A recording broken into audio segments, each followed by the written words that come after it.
I would like to talk about today. Now, I'm sure all of you know my mantra, my motto, memes matter. You might have heard this at the end of my videos, but it might come off as a little bit silly. You know, memes. We know they're internet jokes. Why do they matter? Well, I can say that you're all here today. I've made that argument. I'd like to talk about what matter is. We are here physically. Your bodies are here. I have spoken to you before. Some of you I've spoken to in the body, in the flesh, and many of you I'm sure I've only spoken to through the internet. But today, we are in matter. We are in the material world. And this speaks to the very nature of that motto, that memes matter, that ideas, symbols, pictures, words can materialize, that what we think, what we create has reality and can form reality. This is the most significant thing, because I'm sure everybody here is something of an artist. I'm sure everybody here has tried to create things. And I'm also sure that many of you have experienced great disappointment when the expectations, the desires that you have in this creation are not fulfilled. The very work is a matter of materializing, of what we call now manifesting, of manifesting our symbols, our ideas into a reality. And how good we are at it. You know, we look at the internet and we see constant stimulus. There are people everywhere right now making memes, making pictures, taking pictures, writing. And all of it seems to flood into an endless void. But not all of it. Some of it materializes. Some of it sticks. And this brings me to a concept. We know about virality. We know when something gets popular, when it pops off and maybe millions of people know about it. Millions of people listen to the song. Millions of people read this book. But it's only for 15 minutes. Warhol knew that now it's only going to last for a little bit. And I have to say that this is paltry. This is an impoverished form of creation. If the desire is solely for popularity, if the desire is solely for a validation, a momentary validation, it's pointless. And the creation is lacking. But on this axis, it's not just virality, it's longevity. Longevity is perhaps one of the great virtues, one of the great dreams of all the old magicians. The alchemists, the Taoists, the Hermeticists, all sought immortality. I'm sure you've heard of the Philosopher's Stone, or monks who can meditate for centuries, preserving their longevity, that they are able to survive indefinitely through the correct beliefs, actions, food, and so on. You know, some of you might avoid seed oils. Seed oils, it has virality. You know about it. Even if you don't do it, you probably know and have heard that seed oils are bad for you. But it got popular, and it's staying kind of popular. It has an app. It's Seed Oil Scouter. And it tells you where not to eat. And it has longevity. There are people who are incorporating this meme into their livelihood, into their life. And this is the ultimate goal. I'm not sure if all of you have heard about my concept of the big meme. The big meme? The big meme is this idea that, you know, we're in a period right now of very, very tiny memes. Memes without longevity. Memes that come and go minute by minute, day by day. But I look to the oldest memes. This has been the very stuff of the channel, of looking to the archetypes. The archetypes are big memes. They have virality. It doesn't always last, but generally we know the gods. We know the great gods. And they've lasted. They've lasted for centuries, for millennia, for aeons. This is what makes a meme big. And in truth, our creative process, why we fuck, why we make children, why we make bloodlines, why we make businesses, why we create, is to achieve longevity of ourselves, of what we love, and to preserve the idea of it, to make it popular, to make it spread, to make it big. We look at a meme like the cross, like Christ. Christ has lasted now over 2,000 years. For over 2,000 years, one of the simplest images, just 2 lines, has captured the soul of humanity, of much of humanity. This is a big meme. And I say that through creation, with an awareness of this methodology, of this archetypal nature and symbolism of creation, that we too can achieve creations that can last, that have longevity. Now, I'll talk a bit about memes in general. That's mimetic, virality, and longevity. But let's talk about memes, which I'm sure is why many of you found me in the first place, because it's a red herring. They're funny things, they're popular things that, it's the bait, and then we hook you in with interesting stuff, with interesting ideas, with philosophies and magics.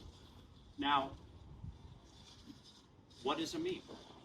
What is a meme, plain and simple? A meme, according to Dawkins, is the smallest unit of cultural reproduction.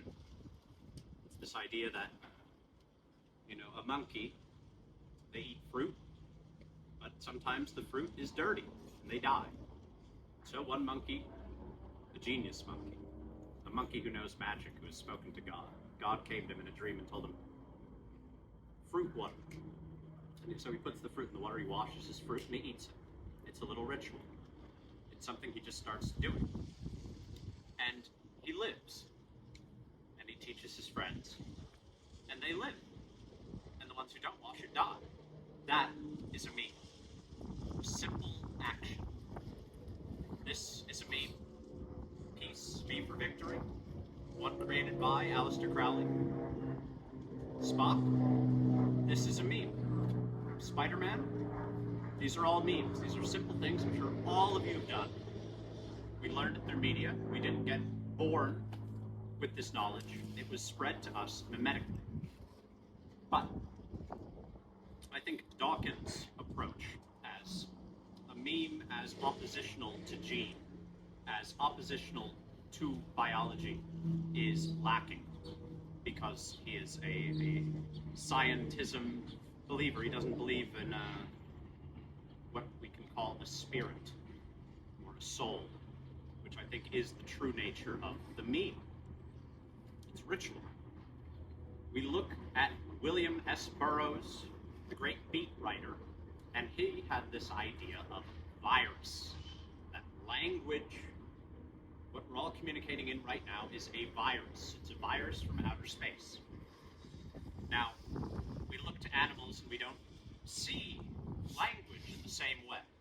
Now, there certainly is language, and I think a far more effective form of language, but we have been infected with words. We've been infected in our very hands, in our bodies. We write, we create, we take hands that were made for picking fruit and making tools and surviving and feeling and touching, and we make them make things. Why? Why do we make things? Because, as I said earlier, we want to achieve longevity. I was just talking with my dear friend just the other day about an ancient Greek story. It's a story about how the first ever drawing came to be. Now, we look back and imagine a time before art. humanity was still engaging in all that it did. There was still romance, there was still war and hate and all of it. But none of it really mattered. We don't know about it. It might have been passed on in oral traditions, and even those get lost. But we remember them when they're written down. So, once upon a time, there were two Greek lovers. They were laying in bed, and this fellow was looking at his lady, and saw her beauty, and saw the beauty in her shadow. There was a candle, and he took char, took coal, and he outlined her shadow. In doing that, he is the first to have created drawing. He wanted to immortalize a beautiful moment, an image of beauty, so that it would last longer. She was going to move her head. She was going to move, and that moment would be gone and lost forever. All of our lives will be lost. None of us are making it out of it. I can say, even with magic, we will die. You're all going to die. But it's not all bad news, because if we can immortalize the great things, the great experiences, the great loves, the great emotions, we can gain a type of immortality. We can make these things outlast us. We can show beauty to generations to come. We can preserve the greatest parts of us, the greatest parts of our lives, because our lives are short. And without art, I think, personally, they're meaningless. Without beauty, what does it matter? And that is why memes matter. Sounds silly. Memes are not beautiful. They're often not beautiful. They're not immortalizing things that we wish to immortalize. Sometimes they immortalize our very ugliest things. Why? I was going to do an open mic last night, but it got canceled. I was going to talk about Freud, of course. We're going to talk about jokes. Why jokes are funny. Why are jokes funny? Freud thought that, we all run on unconscious drives. These are our animating forces, but we have to repress them to keep from constantly fucking and killing each other, to keep our human race alive. So we've made civilization, we have buildings and tables and cars and clothing. All of that is the repression of these primal drives. But when we make a joke, when we tell a funny joke, when we see a funny joke, we laugh. We laugh because it is a rupture. It's a wound.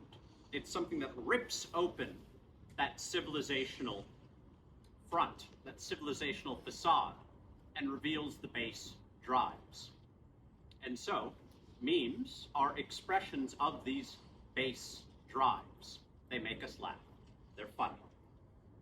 Art is also a product of these base drives, but it is transmuted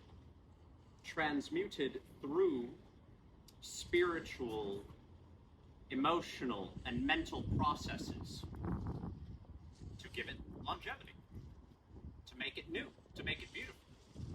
When we give in to our ugliest impulses, when we speak hideousness, when we see hideousness, when our unconscious is nothing but filth, of course we're going to make filthy things. But I think we all want to preserve the greatest things, some of which are filthy. I'll give it that. But the way to achieve this, the way to achieve divinity through memetics, is through a correct utilization of these drives, a making new of what is in us. This has to be done every day. If that monkey washing his fruit only did it once, he would still die. It would not pass on, it would never have been recognized as something vital for survival. And art is certainly in this terrible state. Nobody thinks it's that important. Nobody thinks memes matter, that what we say matters. It's just money. We've made a big meme of money. Love it. It is a stand-in for energy, a stand-in for these drives that we invest in things. I say invest even a tiny, tiny bit into greatness, into transformation, and see what will come. See how brilliant of art you can make when you learn to listen to the soul. In the ugliest spaces and the most beautiful spaces, learn to see the soul, to see what we are in everything that we do. This is what Freud wanted and what we despised him for. He said, even in your sexual fantasies, even in the parts of you that you think are ugly, even in your dreams, meaningless dreams, there's a part of you, a profound part of you, perhaps the most profound part of you. And I say this must be incorporated. We must recognize it in us, in others, to be able to create art that matters, that materializes, that makes real, that makes new. I'm not jerking myself off, but I have created things now for a little bit, and I'm so happy to see that they have brought everyone here. That words that I have said, that I've decided to preserve, have had an effect. I hope everyone here who creates can find this experience, can find the people who you speak to. The internet is not the worst thing in the world. In fact, it's one of the greatest things. It has the most potential power. And though I talk a lot of shit about it, because it's done a lot of bad, it's embraced lots of ugliness, that it can be used for good. It has been used for good, and we are experiencing a good use of it right now. Thank you, everybody. We're all gonna hang out for a while. Feel free. Let's talk. And I'm also very happy to say that I have a book that I've just put out, and all of you can be the first to get a copy if you would like, and a deck of tarot cards, which again, you will be the very first for a while to have access to, if you so desire. Thank you, everybody, and as always, remember,